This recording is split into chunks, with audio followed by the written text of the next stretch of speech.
Good, y'all. Welcome to Cap the Cage. This is our third episode of Cap the Cage. We talk MMA, UFC, Bellator, all the other promotions as well. I know Harry Mack is definitely into the lower tier, not lower. I wouldn't say lower tier, but the You can say other lower tier. the other promotions that a lot of people don't talk about. And I'm excited to hear some of his stuff in future episodes about those promotions as well.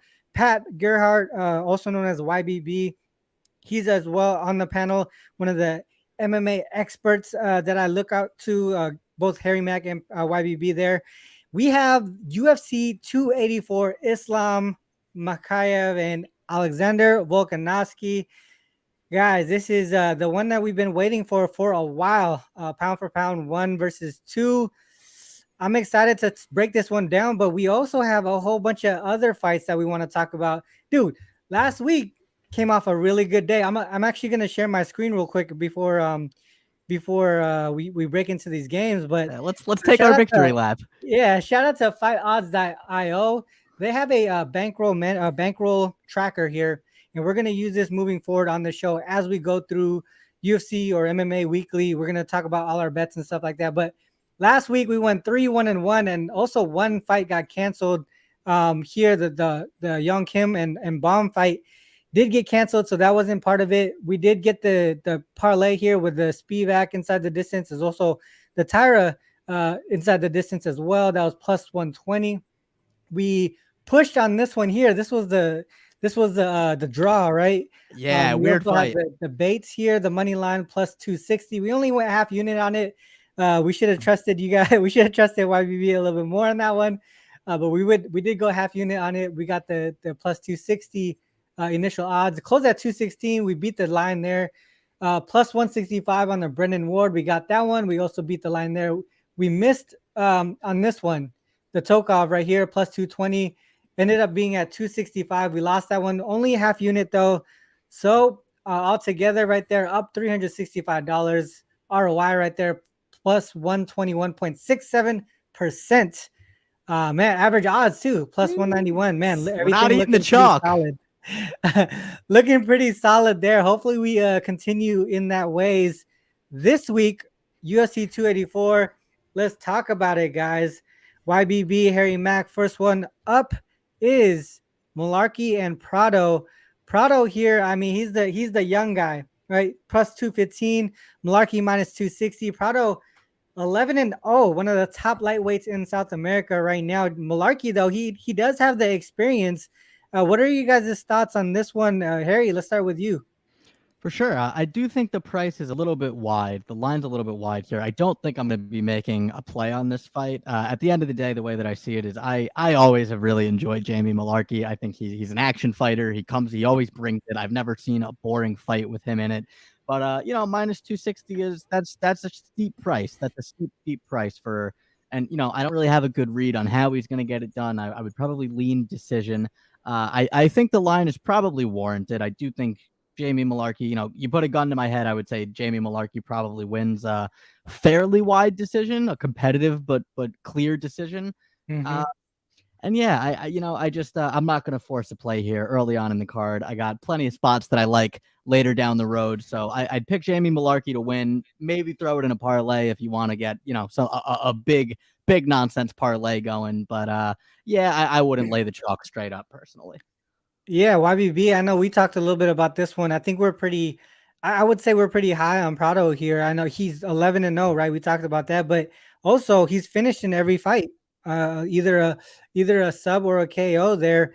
Only 20 years old. But again, man, Malarkey with the experience there, he's even fought, guys like Turner, things like that. So where are you looking at in this one as far as this fight here, Prado and Malarkey? So yeah, this is a fight Jamie Malarkey should win. This is a short notice replacement. Actually, originally Jamie Malarkey was supposed to fight Nasrat Haqparast. That fight ended up getting scrapped, and here we are with Francisco Prado. Prado is a brute guy, walks forward. I love his pressure.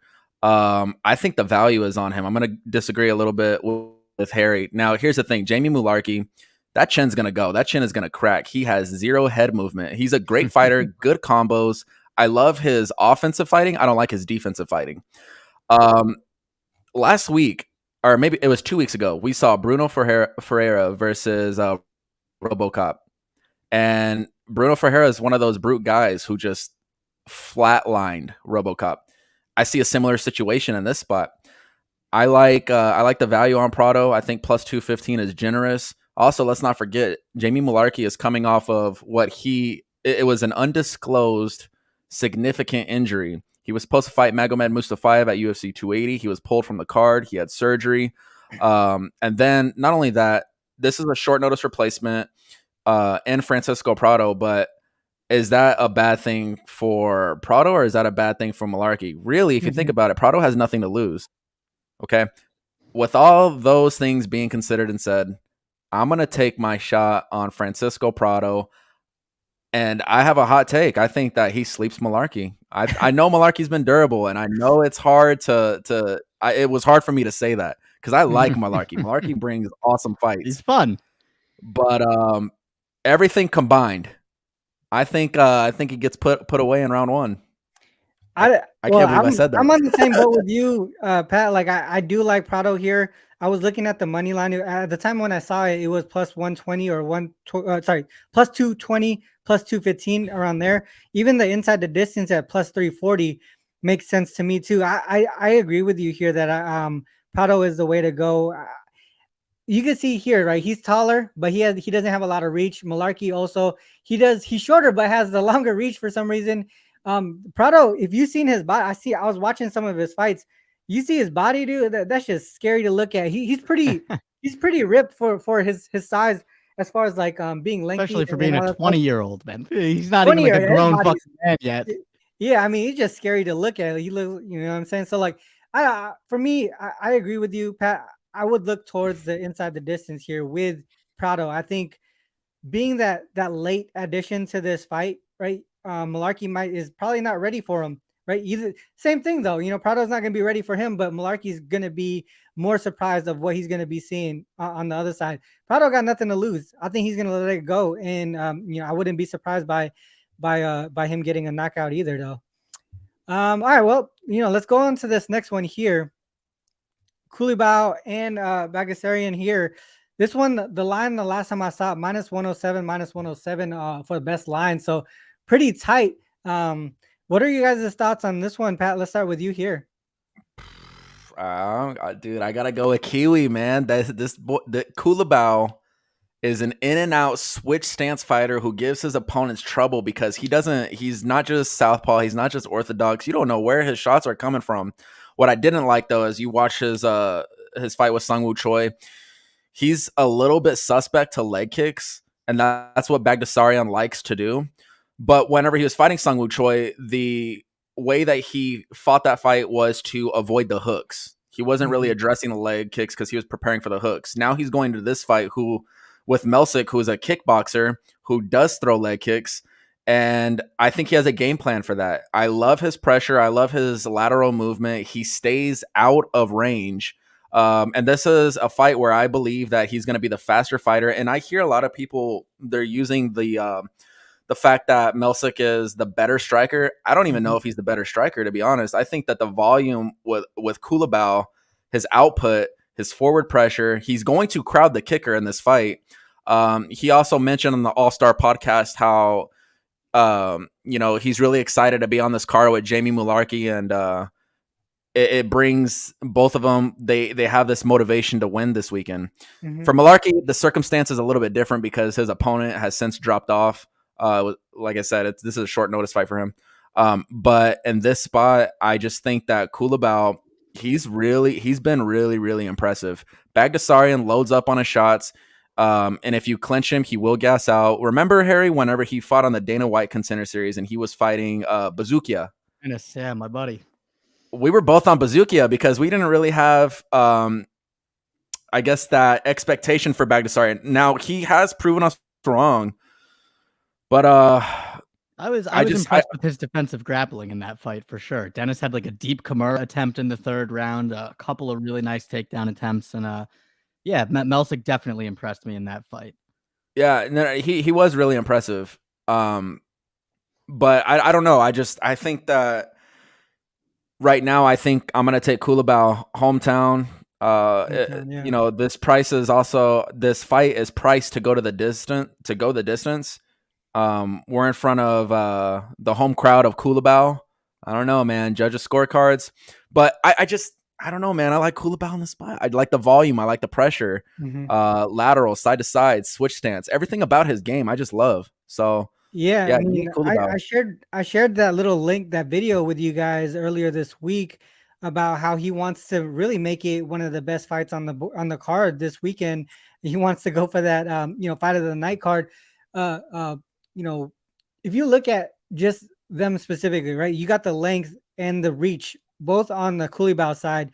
So you would think that he would probably try to take that use that at his advantage. If it goes to the decision, I feel like Kulibao is a little bit might be more active and be able to get the points there.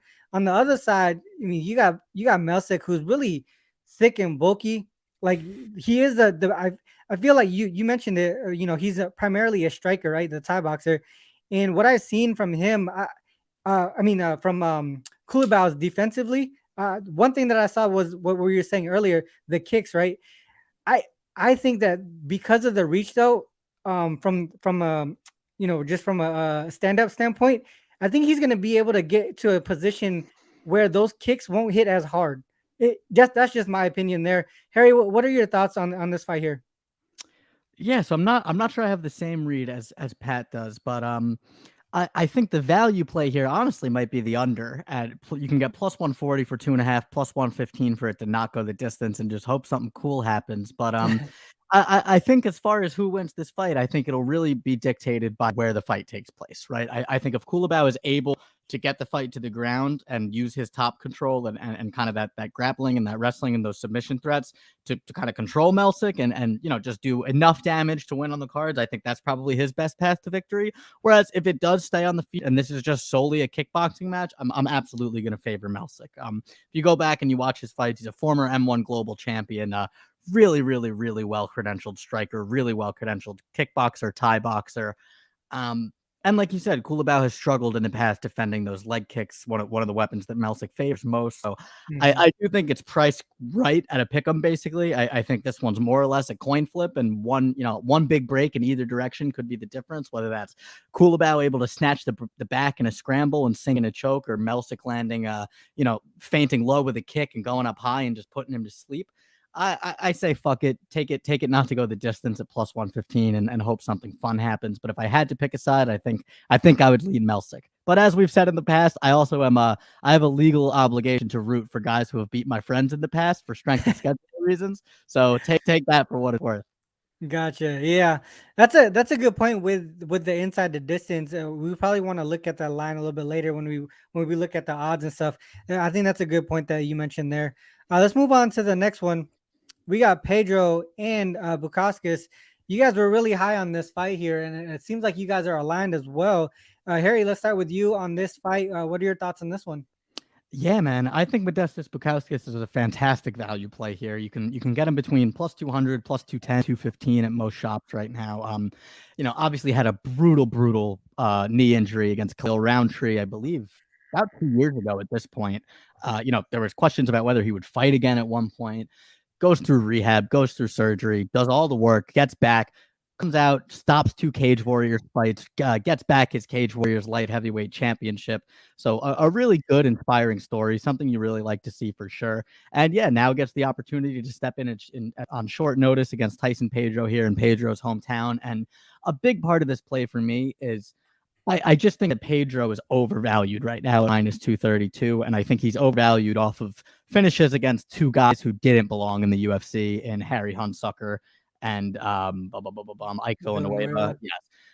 Villanueva a little bit less so, but Harry Hunsucker legitimately may have been the worst fighter on the UFC roster when they fought at 205. And I mean, Pedro absolutely steamrolled him. But you know what? You should steamroll that guy. You know what I mean? That's a UFC level fighter versus not a UFC level fighter.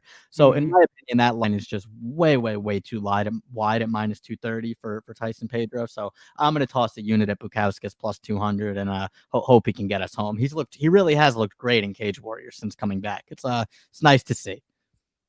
You can. Well, he's got 13 wins, 9 of them by knockout. Would we want to look at inside the distance, or would we just take the money line just since it's already at plus 200 something? Yeah, that's definitely a good question. I think I'm probably just going to play the money line and try not to get greedy with it. But Yeah, yeah, I mean, Bukowski is a finisher for sure. So you're definitely going to get your best odds, I guess, on a finish. And look, Tyson Pedro has been finished before. He got knocked out by Shogun Rua, been submitted by OSP. So it's not like he's some mythical guy with a mythical chin who's never been knocked out or knocked down before. You know what I mean? If Bukowski yeah, lands and lands flush, absolutely. So I think that's going to be a personal preference thing. You know what I mean? If you want some extra juice, you want it to be a little juicier of a play, sure, take him by KO, take him inside the distance. But yeah, at over 2-1 already, I feel like I'm getting good enough value that I don't yeah. need to get. Not too greedy with it. Yeah. Well, what do you think, Pat? I'm right there with Harry. He took everything that I said. It's about damn time we align on a fight. 3 fights in, and it took us 3 fights to agree on something. I do think that Bukakis is the value side. I think that this fight should be lined a little bit closer. I think you're paying a premium backing Tyson Pedro because of his knockout win over what, Ike Villanueva, or who did he fight before that? Villanueva and Harry Huntsucker, the two guys. Okay, dude, really? Okay, we're paying a premium on him at this point. Like, that is ridiculous. Like, those fighters might arguably be some of the worst in the division. Yeah, you can just tell by the odds. Since they've been cut. Yeah, it's stupid, man. It's stupid. And we're pricing 70. Villanueva was plus 480. Like, he was supposed to win those fights. You know what I mean? Right. They were giving him squash matches. You're supposed to win those. Tyson Pedro, I'll never forgive him for losing against a washed up Shogun Rua and getting finished at that. Like, come on, man. This is a fade on Tyson more than it is a play on Modestas. But I will say Modestas is still young. He's still growing. He's wrongfully cut his first stint in the UFC, in my opinion. He just had some really tough matchups, and he's back. I like his jab. I like his pressure. I think he's smart too. I think he'll have a better game plan and a better fight IQ this go around in the UFC at plus 200. Yeah, he's the value side in my opinion. So sign me up for Bukakis. All right, love it. So alignment there finally. Let's move on. Yeah, let's move on to the next one. We got Crute and Menafield here. Crute minus 205, Menafield plus 174. I mean, record wise, pretty even. 12-3 for Crute, 13-3 for Menafield. Oh, let me switch the page there. I think for me, this one's pretty tough. They're pretty. I feel like it's almost an even match here, but we're seeing the line really over to the Crute side, minus 205, heavy favorite. Do you think that the dog is live here, or is Crute just a better fighter? Let's go with you, Harry. I do think the dog is live here, if we're being honest. And, part of that is, I think we said the same thing last week. I don't even remember which fight we were talking about, but, Jimmy Crute coming off of a major, major injury and a decently long layoff, right? So he hasn't fought since he broke his leg in 2021. So it's not 2 years, but, it's all close to 2 years at this point, year and a half, whatever the fuck it's been. And Menafield is just a guy to me that just, it's a Tom Alonso. The dude's got nukes for hands. He's got so much power, can so easily catch you that, like, if Jimmy comes out and he's a little bit tepid, if he's a little, there's a little bit of ring rust, it takes him a little bit to find his range. Menafield's one of those guys that it just takes one, you know what I mean? And if he catches you and lands flush on your chin, you're going to sleep. So I think that the value side here is Menafield. I'll probably play it lightly, nothing too crazy, maybe half a unit or something like that. But I just can't back Jimmy Crute at that price coming off of such a major injury. Exactly. I think that's one thing that I was looking at really was if we think that if Menafield wins, it would likely be by KO, right? What do you think, Pat?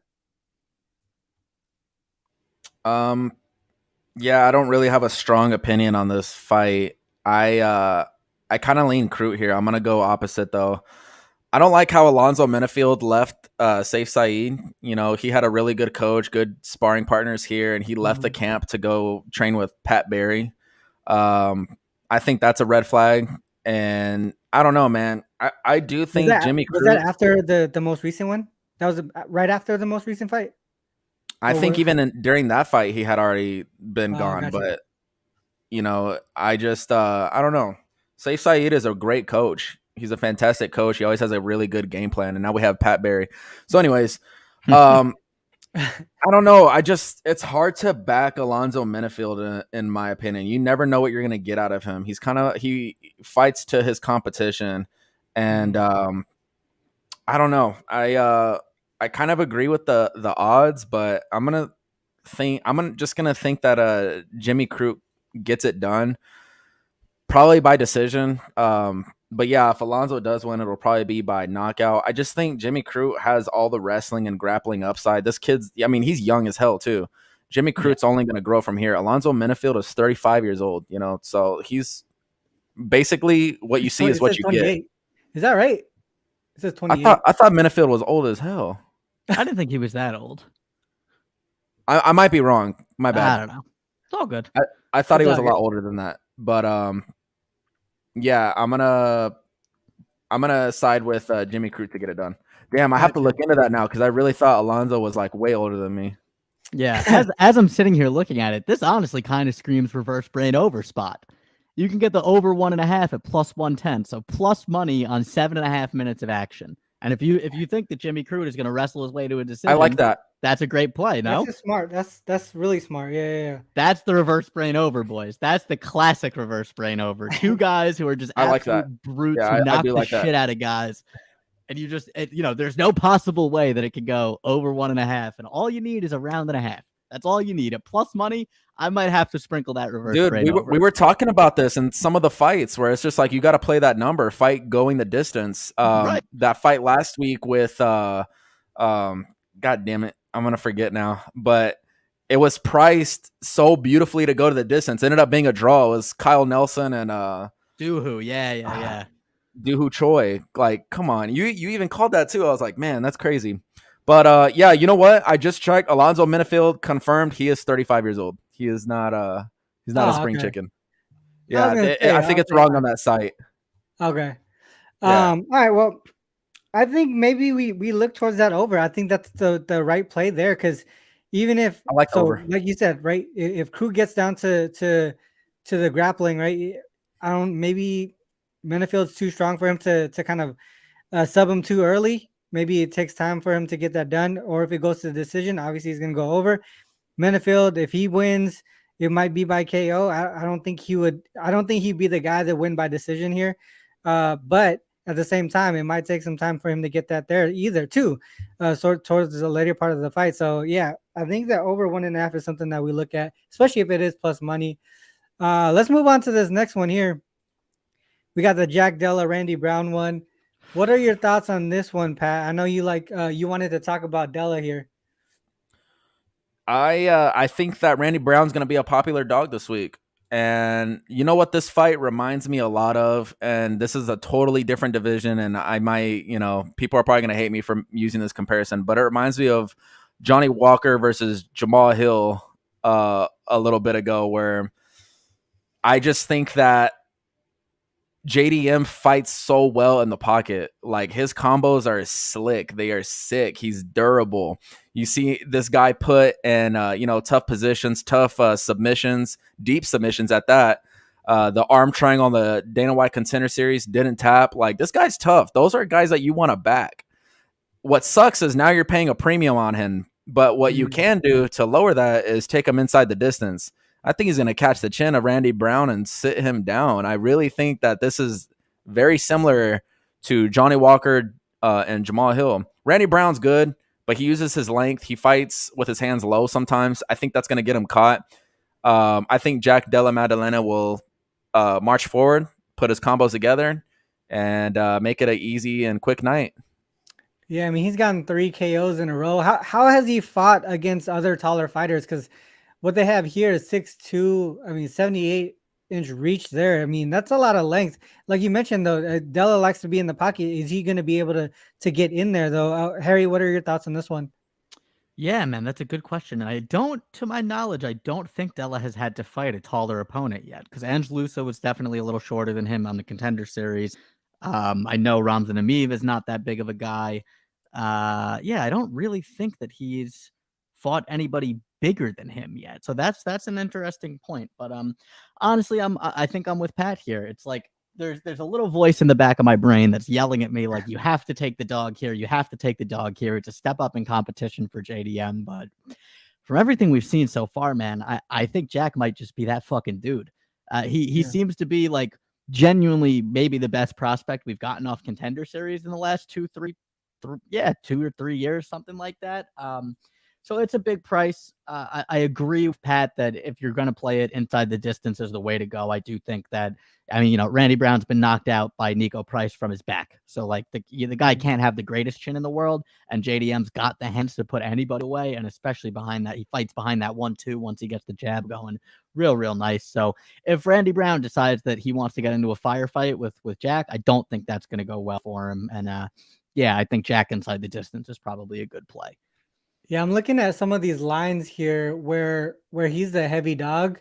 It seems like he's losing those. So we got -1. Vicente was the favorite, -185. He lost that one. We got another. I think there was another one that I saw down here, -140 for Mike Graves. And he lost that one. This one here, he's a dog at +270. Della is -300. It seems like when they place him as that heavy dog, he's going to be losing that fight, whether it's by decision or by finish. So I think we're in the right track as far as picking Della here. But you guys think inside the distance is the right way, right? Just because, would it be because of the value where the line is? More or less. Yeah, that, and Randy Brown keeps his hands low. Like I said, he fights cocky. He almost got caught by Chaos Williams. I mean, he kept his composure in there, but I don't know. I think if JDM tags him, I think he goes for the kill. All right, so I think I see it now. So -140 for Mike Graves. He finished him, and then the Vicente -185. He finished him. So I'm seeing a trend there. And I think that might be the way that we go with the Della finish inside the distance. I'll write that down for the next for later. Let's move on to Yair and Josh Emmett here. Pat, let's start with you. What are your thoughts on this fight here? This is the second main event, right? This is a co-main. Co-main, yeah. What are your thoughts on this one here? Man, I really hope me and Harry align on this because I really like Yair in this spot. I don't like. Look, man, it's hard because Josh Emmett has all this power in the world, and he's so like. You hear about his wrestling background. Do we ever see it? No, we don't. We never see it. You hear about all these great things, but for the most part, he's just a counter puncher. He's going to back up and he's going to tag you whenever you let down. Now, what's different about Yair is that he's a kicker. He can use range, and I think that would be Josh Emmett's weakness. And I think that he can do a lot of the of similar things that Calvin Kattar did. Calvin Kattar is really good at the jab. He pumps that jab. Yair has a decent jab too, but what the difference maker here is those kicks. He could throw calf kicks. He can keep the fight at range, at distance. He's going to be the taller, rangier fighter. I think that he needs to fight smart, not let Josh Emmett, come towards him or close the distance. And I think that this is a pretty easy fight for him. I hate saying that, but I think that he's the value side at minus, I think it's 170 now, but when we were talking about this fight, breaking it down, he was -165. I think that he should be way up there. I mean, Josh Emmett, come on, he lost that last fight against Calvin. He was a +200 dog in that fight as well. I watched that fight today, and I think it's crazy that people call that a robbery one way or the other. I don't think it's a robbery. I do think that it was a really close fight that I scored for totally for Calvin Kattar. And what's I was also on Josh Emmett. I just didn't like his effort or work, and that's why. And I want to bring something up too, because I was also on Jalen Bates this weekend in Bellator. I thought he lost the fight, but those are spots where you take advantage of that number. I don't think he should have been a 2-1 underdog against Calvin, but I do think that he should be closer to 2-1 underdog against Yair. I just think Yair has more tools in the shed to make this a not so competitive fight. That's my take, but again, I don't know. I don't have the best reads on Josh Emmett to be honest. Like, you never know what you're going to get with him, but I do think I have a pretty good read on Yair. So everything you said is true. You didn't say not a single lie in any of that. But counterpoint, Josh Emmett, right hand, go burr. Counterpoint.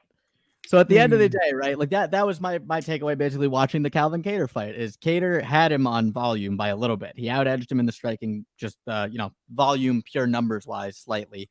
But I thought, and, clearly some judges thought too, that Emmett was landing the heavier strikes, right? Mhm. The dude's got fucking bricks for hands, hits like a truck at 145. So I fully agree with you. I think Yair is a more skilled fighter, the better fighter, deeper toolbox, all of that. I agree with all of that, but I don't know. There's something in my brain that's just telling me that Emmett's just going to come out and chin him. It's just one of those fucking gut feelings that can't shake. You know what I mean? So this is a fight where I don't necessarily think there's a bad play on this fight. You know what I mean? Like I said, if you really think that Yair is that head and shoulders better than Emmett, then no, minus 170 is not a bad price at all. Or if you're in my camp and you think that Emmett just has hands of stone and can put anyone away at any time, you can get plus 150 on that. So, there's good sides here to be had, whatever you're thinking. Somebody made a really good point to me today that I've been thinking about is Emmett is 37 years old. So, eventually he's going to fall. He's going to have that fall from grace. He's going to fall off a cliff. And whether that's with his chin, with his speed, with his explosiveness, whatever it is, that's going to come sooner or later. So this might also be that fight. There's no way of really knowing for sure. They're both kind of coming in off of weird results in their last fights. Obviously, a very close split decision for Emmett. Yair, in my opinion, subbed Brian Ortega, even though that was kind of like a freak injury. I don't know what people want to call that, but that was a submission as far as I'm concerned. But, kind of a weird entry for both guys. So I personally think I'm going to be on Emmett. I'm probably going to wait until day of the fight to see if money comes in on Yair late and drops that line a little wider. Maybe you can get Emmett at a, plus 160, plus 165, something like that. I'd feel a little bit better with. But, yeah, man, this is one of those that at the end of the day, like, this is a fight fans fight. You know what I mean? Like, whether you're gambling or not, this one should be awesome. It should be a very fun fight to just sit there and enjoy. Yeah, it seems like this one's gonna have a lot of action, but one thing that I noticed is the distance here. I mean, I believe it's the last three for Emmett has gone the distance. Yeah, the last three has gone the distance. Even the 5-rounder there, and then we got Yair on this side. Obviously, this one finished early because of that injury. But a couple of going fights that went the distance here. Is this one where we look in that direction as well? Do you think it's more so even with all the action that we're predicting? Do these guys have the chins to be able to take it the distance here? No, it's a very good question, and that comes back to 37-year-old Josh Emmett. Will the chin hold up? Yeah. Because I do think Yair, he's got some crazy highlight KOs. There's the Andre Feely head kick and some other cool shit, but I do feel like, he's not a prolific finisher by any means.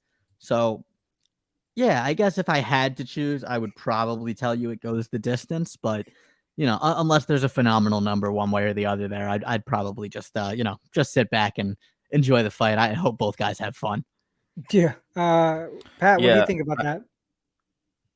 I don't have an opinion on the total just because this fight's going to be decided on who's going to implement their game plan. So if we're getting Yair at distance, you can expect a decision win. He's not going to go crazy. He's not going to engage. But, Right. the he's not going to hang out in the pocket with a guy like Emmett.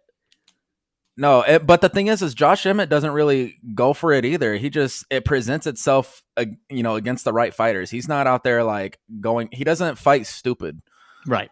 He actually does fight smart. I will say that. I think that, going the distance is probably the better bet, but I don't know. This is a fight that anything can happen. So, all right. Well, seems like there's more disagreement there as far as like where we're pointing towards. Let's see if we can get this one here. The main event, Islam and Volkanovski here. This is the one that we've all been waiting for. Man, this is going to be one of the most. I want to say, I don't know. Pound for pound, 1 and 2, like you don't see that often in anything. Not even sometimes, like when you watch sports, like the NBA or NFL, you don't get the top two teams playing each other in the championship game. Sometimes, you know what I mean? Because anything can happen. But here, there's nothing stopping them from fighting each other. The 1 and 2 here, it's gonna happen. What are you guys expecting in this fight here? Obviously, the size advantage on Islam's side is huge, and that's probably the biggest reason why he's minus 310 here. Harry, what are your thoughts on this one? This is simple for me. You're getting the pound for pound #1 fighter in the world at plus 320. Take it and don't think twice. Seriously, it's really that simple for me. I know Islam is an incredible wrestler, incredible top pressure. He's going to be the much bigger guy in the cage, but Volk is training with Craig Jones, a much bigger, well-credentialed grappler. We've seen Volk beat the fucking brakes off of pound for pound greats like Max Holloway. It's a purely value-based play at the end of the day. Islam could very easily come out, take this fight to the ground. That's a wrap. Submit him. It's over. But how many chances in your life do you get to bet the pound for pound #1 fighter in the world as a 3-1 underdog? Right? It's not a thing that happens. So you get that chance, you have to take it, in my opinion. Have to. Yeah. When was the last time Volkanovski fought someone this big? It's a great question, man. It was probably on the regional scene, honestly. Yeah. Probably when he was fighting at like fucking 170 on the regional scene. I mean, so he has experience doing it. It's just a matter of the quality of the opponent at that time. Right, Pat? Like, what are your thoughts on this one? Boys, I gotta go with Islam. I mean, he's the one who challenged Volkanovski. Really, I know. Dude, I want to back dogs. Like, I like dogs. It sucks, but yeah, I'll be on the island here. I think that and I think that there's more value on the minus 300 price tag too than there is Volk. Really? I know. Wow. Guys, I'm not gonna bet it. I'm not gonna touch it. I'm gonna watch the fight. I have zero interest. I think that if you're asking me where I would place my money if I'm forced to make some action, what? I would take the under 3.5 in this spot. It's gonna be finished. Gotcha. I think I'm here with you, Pat. I like Islam's side as well. I typically too, like, I do like the dog as well for the most part when we look at UFC, but man, I don't know. Like I said earlier, right? Like, yeah, Volkanovski has had the experience to fight people at this weight class, but not at the level of Islam here, right?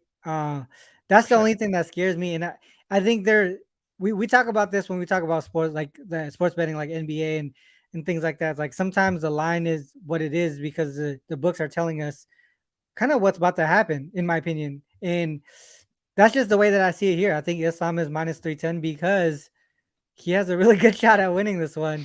For the most part, if you see someone who's #1 pound for pound, you wouldn't see him as a dog. But I think just situationally, this might be that spot where Islam takes it. And that's the way that if I was to put money on it, I would go in that direction. I do think that it might be by sub. So if you want another plus money way to go, that would be Islam by sub.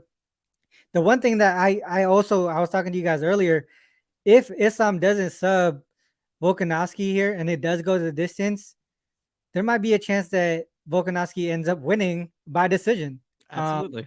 That's just the way that I could think. I don't think Volkanovski will finish Islam, but I think Islam could finish Volkanovski. But from a style perspective, there might be a chance that if Volkanovski does, in fact, like, go through with his game plan and does it well, this goes the distance and he has a really good chance to win. So I could see both ways, but just different types of ways to win on both sides. That's my addition to that fight there. This is going to sound weird. One sec. This is going to sound weird, but I view this fight the same way I viewed Francis and Stipe too, right? And I know that sounds odd on its face, but hear me out. That fight started. Stipe came out and shot. Francis stuffed the first 2 shots hard, and everybody sitting there watching that fight said, "Oh, it's over. It's over. Yeah. If Stipe can't get this fight to the mat, it's over." So I feel the same way about this fight. I think we're going to learn how this fight's going to go from the first few grappling exchanges. If Islam comes out and gets Volk to the ground quick, it's probably a fucking wrap. That's probably certain. But if Volk is able to fight off those first few takedown attempts, or gets taken down, gets back up to his feet real quick, and is able to keep the fight on the feet happening at kickboxing range, I don't think Islam can outstrike him. Yeah. So Yeah, I don't that's the know. reason why I was saying, like, if it goes the distance and he's able to last through any of those takedown opportunities, yeah, this is definitely a chance that he could get the win. One thing that I wanted to mention is some of the head games I feel like Islam played in some of the interviews, talking about how Volkanovski can't wrestle. There might be a chance that Volkanovski allows it to go on the ground to prove that he is a good wrestler. That's something that I could just think of. I don't know. I mean, do you think they take these types of head games and does that? I don't know. I don't think so. I think if anything, I feel like Volkanovski will try to shoot a takedown on Islam. I don't know though. This is gonna like this is a fight where I would just rather watch it. I don't really want to bet it. I will root for Volkanovski though. I want to see Champ. Mhm. But I don't like any of the numbers. I'm not a fan of any numbers in this fight. So Gotcha. Let's move on to the next part here. I know. I think YBB, you or Pat, you got another bet that you wanted to talk about as well that we didn't have on the card yet. Go ahead and break that one down. man, that's my hot take. Are we in our hot take segment? Is Yeah, this we're what in it the is? hot take segment. Yeah. All right, yeah. Hot take of the week is going to be Loma Lukabumi to win inside the distance. I know, hot take. Here's the reason. Like, I just think Loma is really dangerous in the clinch. Nasty elbows. She also has good trip takedowns, inside trip takedowns. She's pretty decent everywhere. She saw herself in full mount a couple of times in her last fight. She's nasty with it, but sometimes her fight IQ is just not there. She got up really early, left her opponent just on the ground, and then her opponent ended up getting a double leg on her. Awful fight IQ. I don't think we see an awful fight IQ from her. I think that this woman is literally the uncrowned atomweight champ. You know, she's dangerous, man. She's good. I like her skill set. She's young. She's been training Muay Thai her whole life. Her elbows, her knees, her clinch game is nasty. If this turns out to be a striking battle, I think Elise Reed is going to be in for a long night. She is going to be the bigger fighter, but that's nothing new to Loma. She's always fought bigger fighters. Like I said, she should be an atom weight. Yeah, she's an atom weight. She is an atom weight. I mean, come on. She's basically stepping up a weight class. This is champ right here. And also, you know, I Stadium Muay Thai is A-okay in my book. I bought some stock of Loma on Prediction Strike too, so I'm trying to talk her up. I'm trying to talk a big game, but I just, you know, she is really skilled. Like, regardless of what happened in her last fight, she cuts up her opponent. She bloodies them up. She gets into battles. I do not agree with the price tag itself. I agree with the prop itself. I think that there's more value in the prop than there is on the actual money line. If you're telling me minus 250, you're expecting this fight to go to the decision, and that decision prop's not paying so hot, I think she can end up in full mount here. I think she can elbow her way to a stoppage. TKO's paying plus 400. I gotta take it. Both take of the week for Reed too were by KO, so it's definitely an opportunity there. Harry, did you have any hot takes this weekend? I got a quick one. I think I'm liking Shannon Ross plus 265 against Clayton Rodriguez.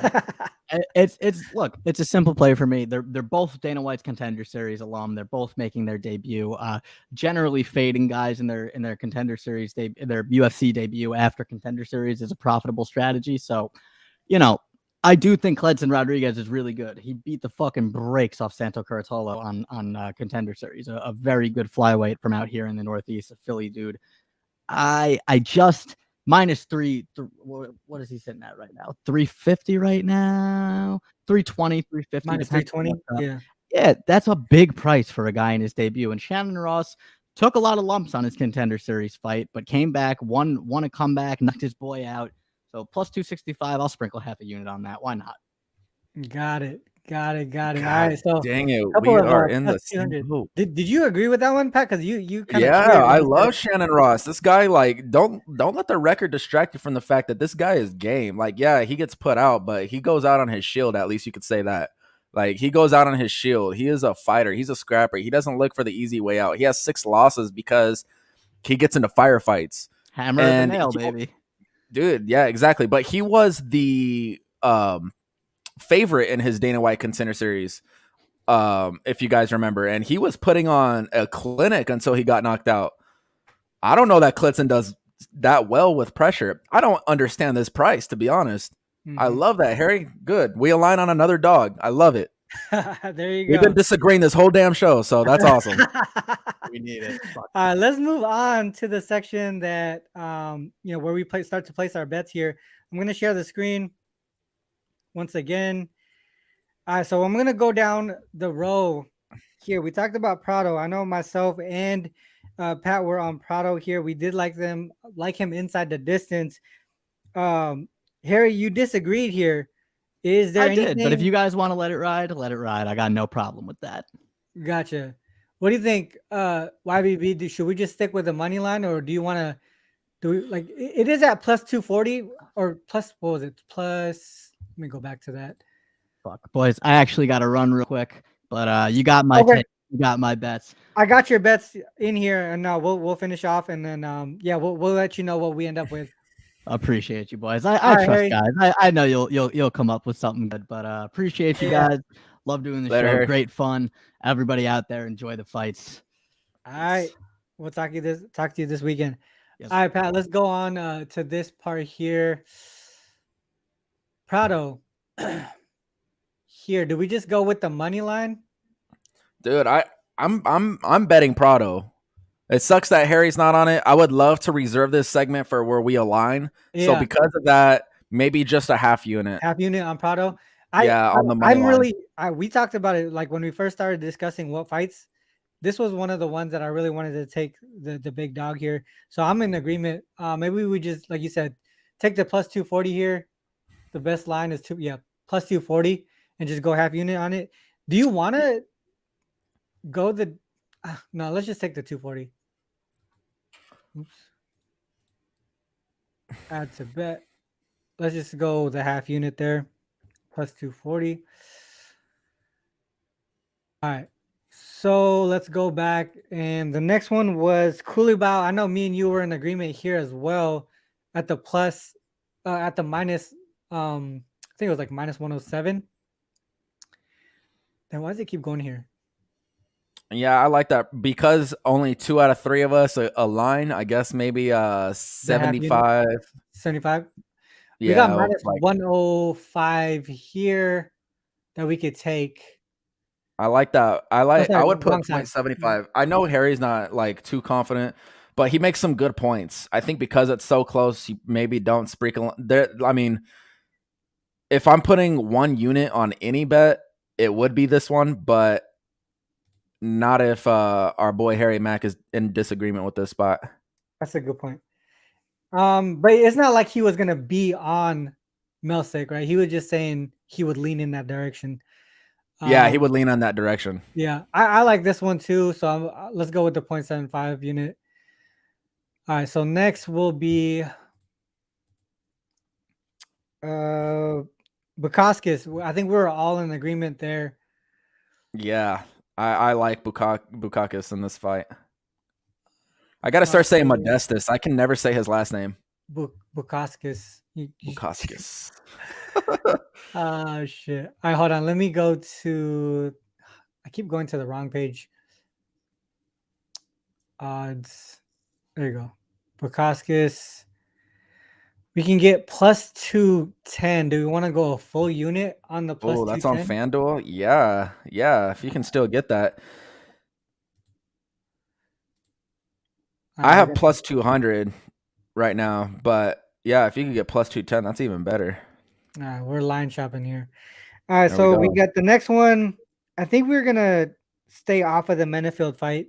It didn't seem like there was really good alignment there at all. Oh, wait, no, it was the over. Over 1.5. I would lean the over 1.5. Hold on, let's look at what the line is here. Over 1.5 is actually plus money, dude. I know, I like that. I would lean over just because Alonzo's kind of like built like a brick, and Jimmy has to ask for referees to quit.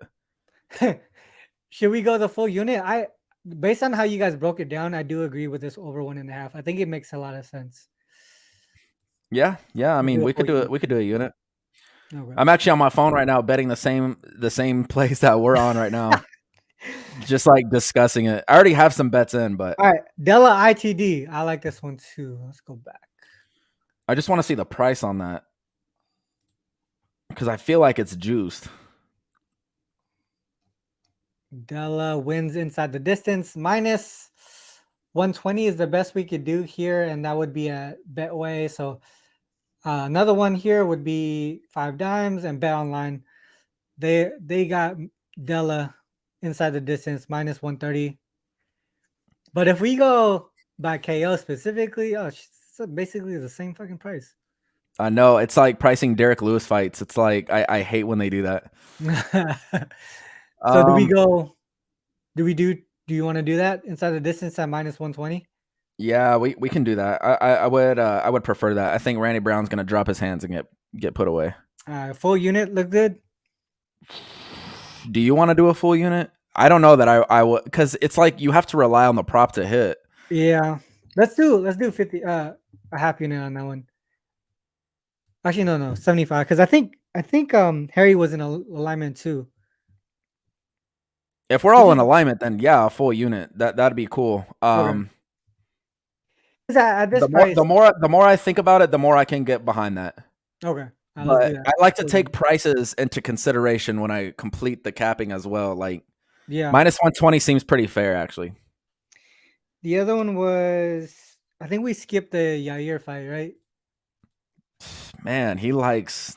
That's what I'm saying. Like I like Yair too, on the money line as well, but he did like Emmett, and he sounded pretty strong about it. So I think we keep that one off. I think he was pretty strong about Emmett on that one.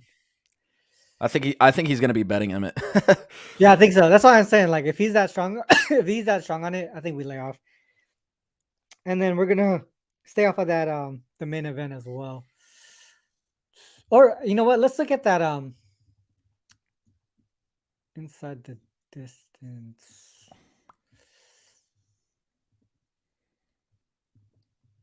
Where is it? 3.5.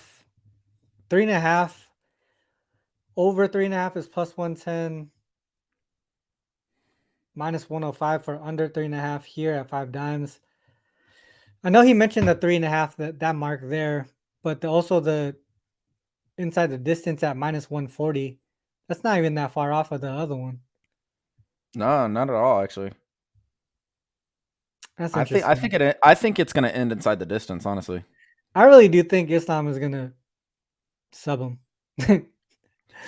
That's And just my thought. to be honest, yeah, I like that spot. I would throw money on that only because Volkanovski can't go to decision with a wrestler like that. Not of that caliber. If you're gonna go out there, you better go out on your shield because you're going to be in the clinch, on your back, in takedown spots. Otherwise, he's just gonna have to survive. I think minus 140 is pretty generous. On inside the distance, right? Yeah. Minus 140. Let's minus 140. Yeah. Shit. Under what the under 4.5. Minus 125. That's $15 Jesus. for a half round. Fuck. That's a good ass price. What do you think about that?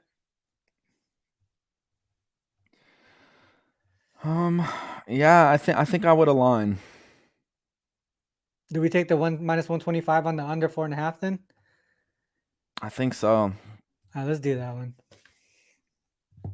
Wow, that's a beautiful price though. I like that. Full unit. I'm down. All right, let's I do like it. Boom. And then we got Ross and Luke Boomy. Yeah, I like strong Shannon on Ross. You guys were really strong on Ross, so I'm gonna go with you guys here. On the money line, right? Yeah, money line. I mean, dude, this guy lost his Dana White Contender Series debut and he got brought back on. Dana White knows what's up. Like this guy's he's a fantastic. He's not a fantastic fighter, but he has a fan friendly style. Yeah. Love the price. At a full unit at plus 270. I would probably go half a unit. Half. Okay, I was gonna say. Yeah. All right, let's do that. 15. All right, so half unit there. And the last one was Luke Boomy. Right here. Let's look at that price.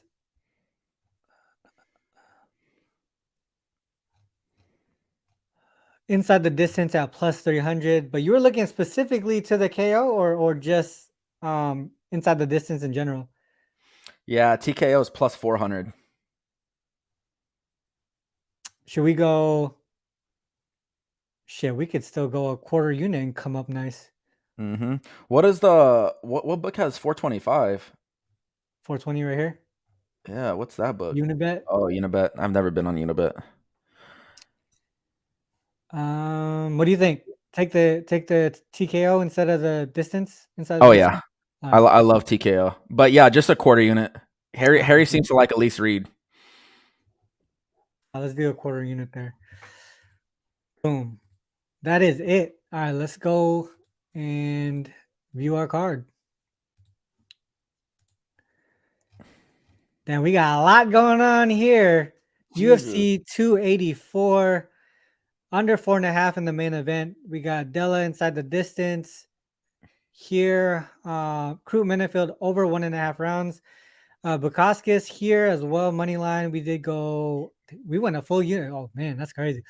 Forgot about that. Full unit on the plus 210. Kulibao here, a 3/4 unit on the money line. Ross here, plus 270 on the money line, only a half unit there. Prado, plus 240, a half unit there as well. Quarter unit on Luke Boonmi to get that TKO. I like it, bro. I like it. I think we have a good shot to profit once again. All right. I think so. I think you're right. I love the whole card. I think that we have pretty good reads on it. I think so too. I wish Harry was more aligned on some of the other fights because I really like those other ones.